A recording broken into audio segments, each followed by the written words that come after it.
Goldorak analyse de l'épisode 38. Donc on l'a vu, Venusia va commencer à faire un petit peu partie de l'histoire d'une façon un peu plus offensive, on va dire. Donc voilà, on avance.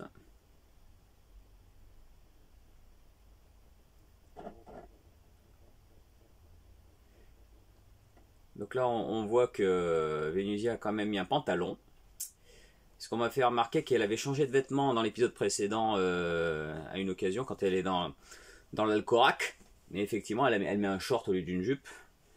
Puis après, je pense qu'elle sera quand même beaucoup plus en jupe, hein, donc c'est assez extraordinaire. Donc on peut dire que là, on tâtonne un petit peu. Hein. On avait mis la mini-jupe pour permettre à Rigel de faire une petite blague. Bon, là, Actarus essaie de tout faire pour dissuader Venusia de venir combattre. Hein.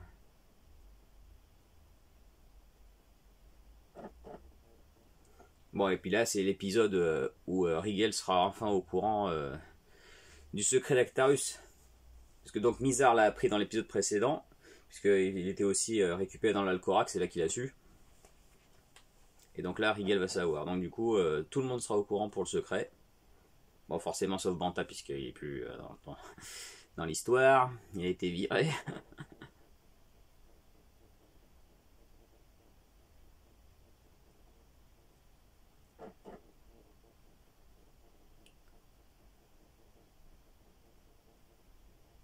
Donc là, le corps récupère des photons, une nouvelle source d'énergie. Il va encore être en difficulté.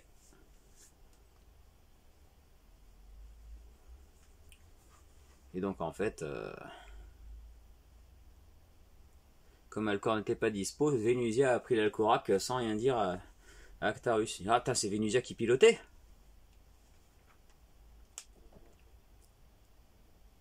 Pourquoi étais-je le seul à ignorer que tu étais le prince de Fort?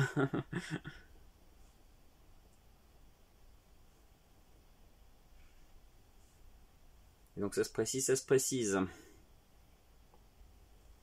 Épisode 39.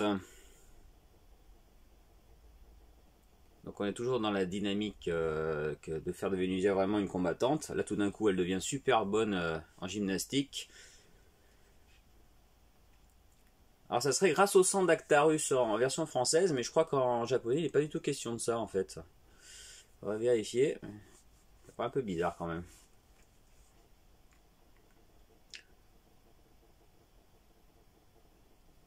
Donc là aussi, on a un truc bien misogyne hein, avec la métaphore de la fleur. Et Actarus a expliqué à Mizar, tu vois, une femme c'est fait pour être à la cuisine. Bon, j'exagère, je grossis un petit peu le trait, mais c'est un peu l'idée. En tout cas, ça passait pas sur un champ de bataille. Alors là, c'est intéressant parce que là, on découvre vraiment le côté ninja de Rigel. Et alors c'est doublement intéressant parce que dans Cutioni, donc chez Rimiel, nous avons déjà le personnage de Danbei. C'est-à-dire Danbei, c'est le nom japonais de Rigel.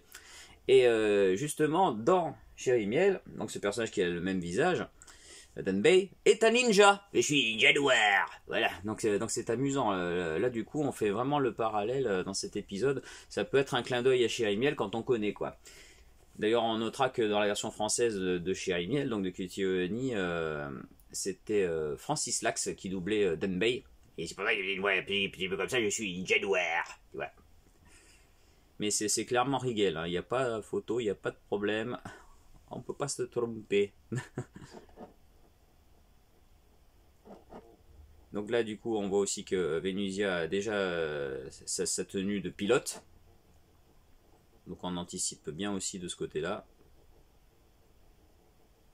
Et puis là, elle utilise la moto d'Actarus aussi pour sauver le centre.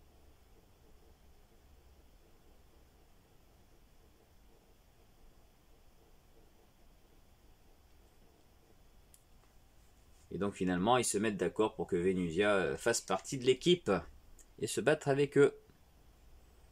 Ah, ça change de quand elle se prend des baffes. Épisode 40.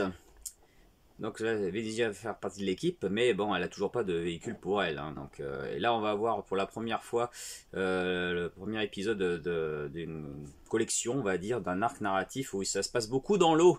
Tous les problèmes que Goldorak a dans l'eau, là, on va découvrir qu'il a une petite faiblesse quand il est à l'intérieur de la flotte, tu vois, qu'il perd un petit peu de son énergie, tout ça. Donc, ça va être très important à ce niveau-là.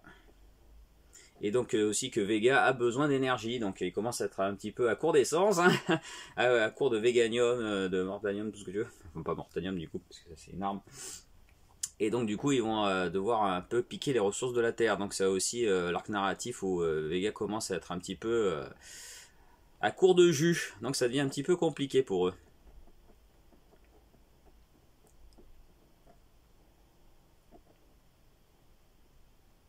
L'hyperanium, voilà c'est ça, l'hyperanium. Et puis là, du coup, Procyon a mis au point le Vénusiac. Voilà, il y a un nouveau vaisseau et ça sera Vénusiac qui le pilotera. Ouais, super. Ça se précise, la patrouille de Zek commence à se mettre en branle. Épisode 41, on les enquille. Hein. Donc là, on revient un petit peu sur le principe d'utiliser un monstre déjà existant pour en faire un Golgoth. En parallèle, Vénusia va s'entraîner sur le simulateur. Donc elle a beaucoup de mal aussi. On se souvient quel corps il a en chié aussi. Puis au moment d'y arriver pendant le combat, c'était réglé. Hop, il savait faire. Vénusia va mettre un petit peu plus de temps. Hein.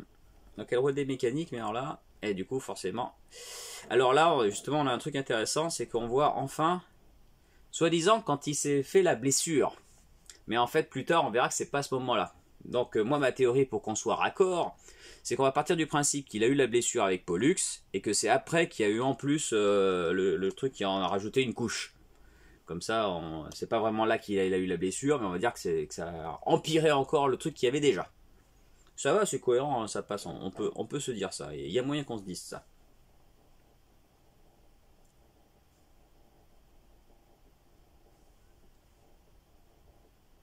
Donc voilà, Vénusia va encore. Alors bien sûr, cet épisode aussi est important parce que c'est dans cet épisode qu'il y a la fameuse image qu'il y avait à l'époque dans le Aujourd'hui Goldorak dans. Puisque on voit la tête de ce fameux Golgoth. Alors pourquoi ils ont choisi cette image-là? Ça c'est vraiment un choix curieux. Parce que c'est beaucoup plus loin dans l'histoire. Et puis donc du coup, techniquement, on voyait Vénusia dans son dos aussi. Hein. On n'y prêtait pas attention parce qu'on connaissait pas, on savait pas. Et voilà. Donc le premier vol de Vénusiac.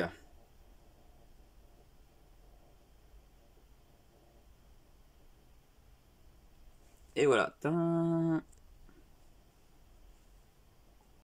Et voilà du chéri-miel. Vous pouvez le constater. Rigel Denbei est un ninja. Les ninjas noirs, voilà.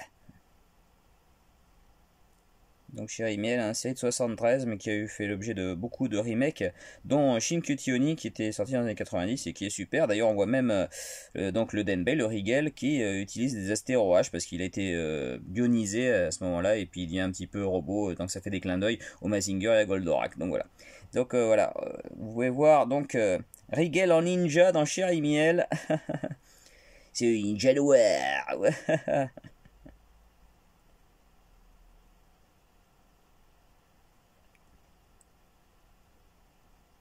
Moi, je sais que la première fois que j'ai vu donc Chéri-Miel au Club Dorothée, je dis mais qu'est-ce que Régal fout là-dedans? Bien sûr, ça a été fait avant, mais en fait c'est l'inverse. Hein.